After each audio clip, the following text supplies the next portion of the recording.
রক্তদান শিবিরের উদ্বোধন শ্রদ্ধা জানানোর জন্য স্বর্গীয় মাহমুদুল্লাহ সাহার 28তম বার্ষিক উপলক্ষে আজকের এই অনুষ্ঠানে আমরা তার স্মৃতির প্রতি রয়েছেন অন্যান্য বিশিষ্টজনেরা এবং অলিম্পিয়ান সোনার নেতৃত্ব কর্মকার আমাদের সঙ্গে রয়েছেন পদ্মশ্রী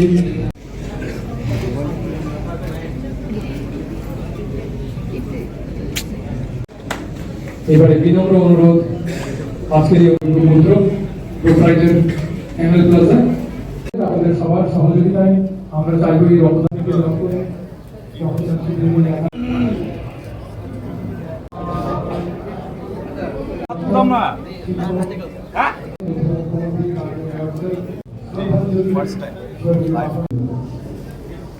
আজকে এই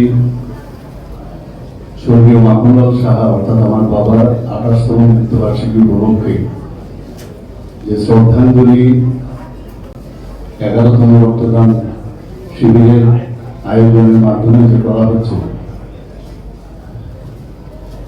সেই উপলক্ষে আমাদের মাঝে উপস্থিত আছেন আমাদের আগরতলা মিউনিসিপাল কর্পোরেশনের মাননীয় মেয়র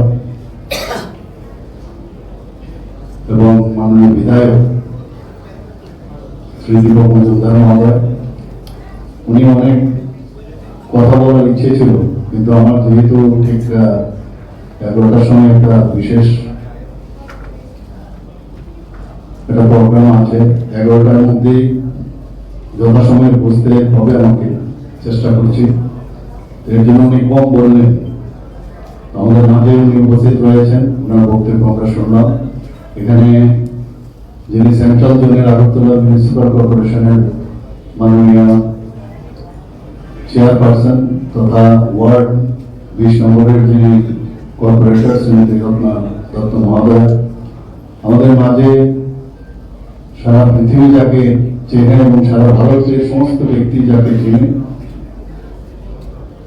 বিশিষ্ট জিমনাস্ট আমাদের অলিম্পিয়ার দীপা কর্মকার পদ্মশ্রী অ্যাওয়ার্ডি, এখানে উপস্থিত আছেন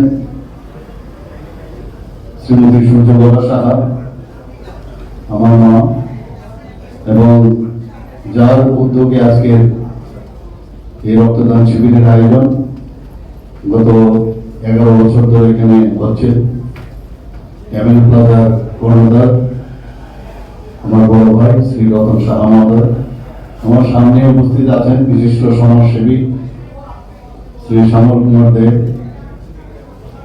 এবং টেকনো ইন্ডিয়া ইউনিভার্সিটির VC vice chancellor Shri Ratan Saha থেকে আরম্ভ করে বিশিষ্ট জনেরা, পরিবারের সমস্ত সদস্যরা এবং অন্যান্য যারা অতিথিবর্গ, এলাকারও যারা উপস্থিত রয়েছেন, আর বিশেষ করে যারা রক্তদান করতে এসেছেন এবং সাংবাদিক বন্ধুরা, সবাইকে আমি যারা রক্ত দিতে এসছে এই ধরনের অনুষ্ঠানে তাদেরকে আমি ধন্যবাদ দেব, এবং যারা এখানে ডাক্তারবাবুরা আছেন তাদেরকে আমি ধন্যবাদ দেব।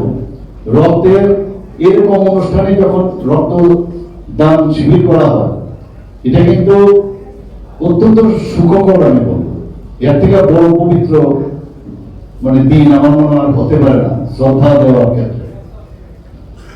এবং আমরা জানি যে 1% আমাদের যে প্রায় 14টার মতো ব্লাড ব্যাংক আছে, আমি প্রায় সব জায়গায় মোরালেস একই কথা বলি, এর মধ্যে 12টা হচ্ছে সরকারি ব্লাড ব্যাংক আর 2টো হচ্ছে বেসরকারি।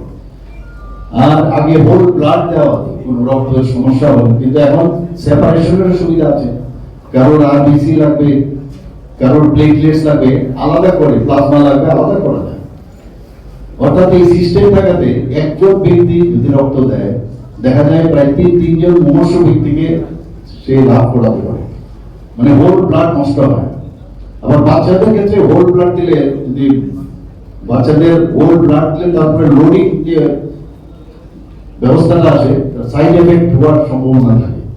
এখন এই ব্যবস্থাগুলো আমাদের ত্রিপুরাতে হয়েছে, সাব ডিভিশনাল লেভেলে আমরা অনেকগুলো ব্লাড ব্যাংক কোয়ালিটি স্টার্ট করেছি।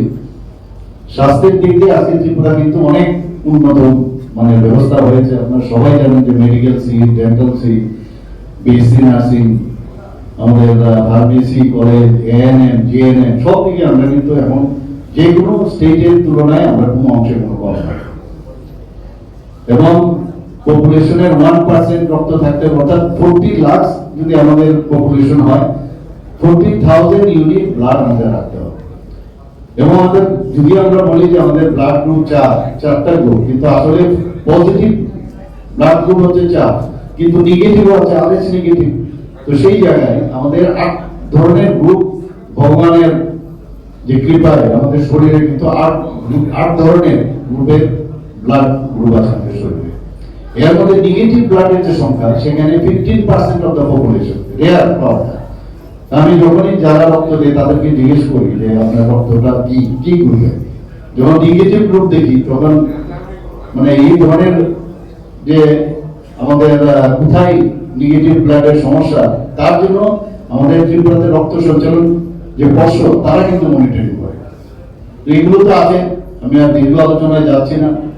আবারও আমি বলবো যে ML ব্রাদার কর্ণধারকে আমি ধন্যবাদ দেব যে 11তম রক্তদান শিবির স্বর্গীয় মাখনলাল স্যার 28তম মৃত্যুবার্ষিকী উপলক্ষে যে আয়োজন এখানে রেখেছেন, তো সেই ধরনের কার্যক্রম আগেও হবে সেটা আমি আশা করি। এবং এই ধরনের কাজ করবে নিজেকেও কিন্তু অনেক বেশি আত্মতৃপ্তি হয়। ধন্যবাদ জানিয়ে আমার কথা বলা শেষ করছি। নমস্কার।